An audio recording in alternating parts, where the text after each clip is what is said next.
It's how you invest in that. With your time, you can do one or two things.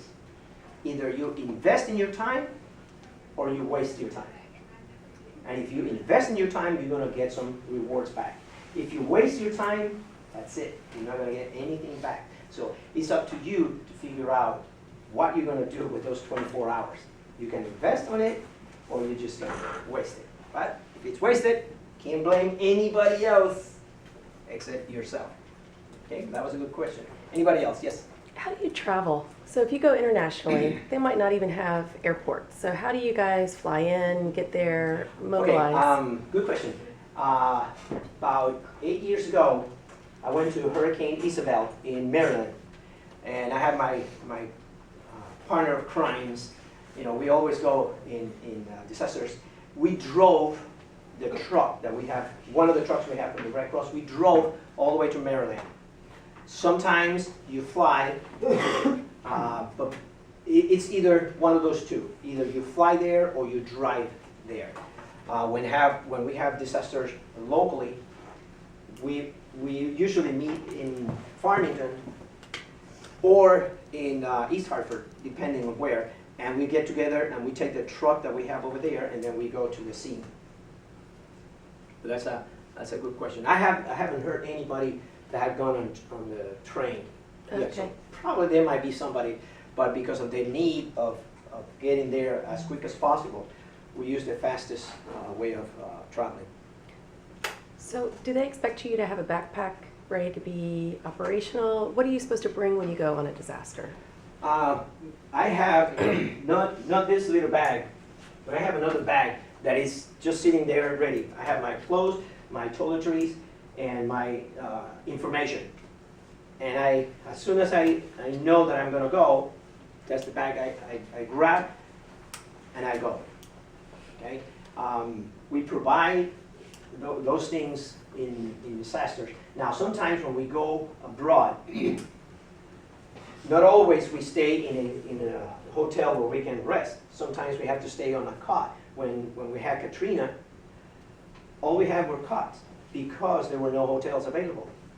Most of them in the area were damaged because of the hurricane, and a lot of the people that had fled from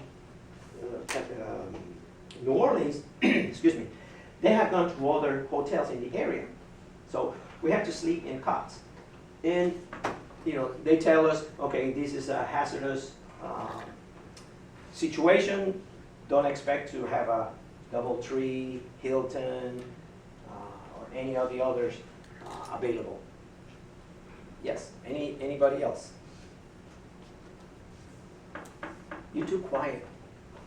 Am I talking too much, too fast? What's the craziest thing you did? The craziest things I've done. Okay, I was going to mention that yesterday. I was at the Red Cross, and the CEO, the boss, was there, and my partner. The craziest things that we've done is that we were in Maryland, and we had to take food for about 300. Use a trailer park, and we have established a feeding place, and so we get the food from the group that makes it, put it in the truck, and take it over there. So we're going, and after we had fed, we had some left over, and I forgot to secure the cameras where all the food is. And we had white rice, and we had beans, and we have, what was it? It was a meat. And when I'm driving, I took a curve, and I hear, bang! So I looked at my friend, and he looked at me and said, well, if you don't say anything, I won't say anything.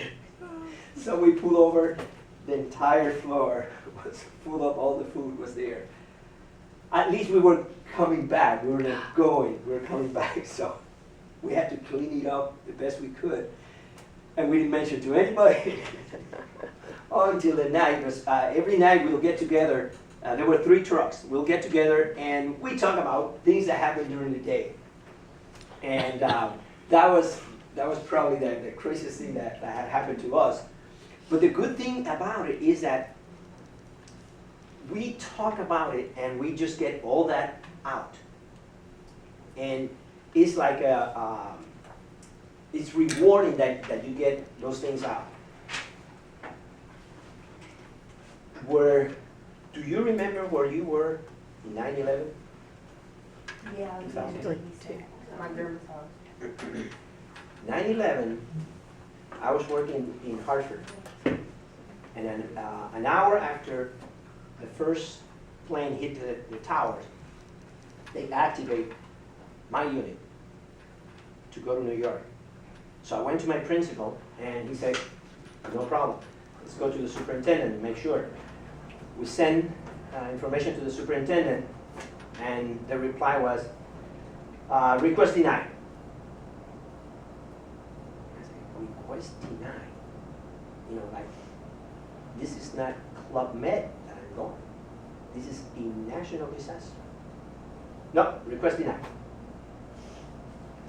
I was very angry at the superintendent because I've been trained for years to do this service, and all of a sudden when the need is there, they cut me off.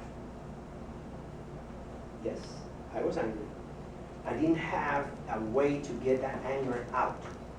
For a long time, you know, I kept it in, until I was at another reckless meeting with the mental health service that we also provide. And that particular day, you know, you get a new partner, and when it's your turn to talk, you say, my name is Ezequiel Alejandro, this is my friend so-and-so, and they have to introduce each other. So my partner, she was a mental health worker, and when she introduced me, they said, this is my friend, Memo Alejandro, and he has some issues. And everybody looked like, what? He has some anger issues. You know, I'm looking at her like, what are you talking about? Yes, you know, after 9/11, this happened. I said, oh, geez, you know, you have to start telling everybody that. But that's important because you need to get, especially when you work in disasters, you need to get those things out because you cannot make it totally personal because then you will not be effective. So that's a good question. Anybody else? Okay. While you're thinking, I'm going to, I have two sheets here, fire prevention and safety, and get a kit made and plan before. Now,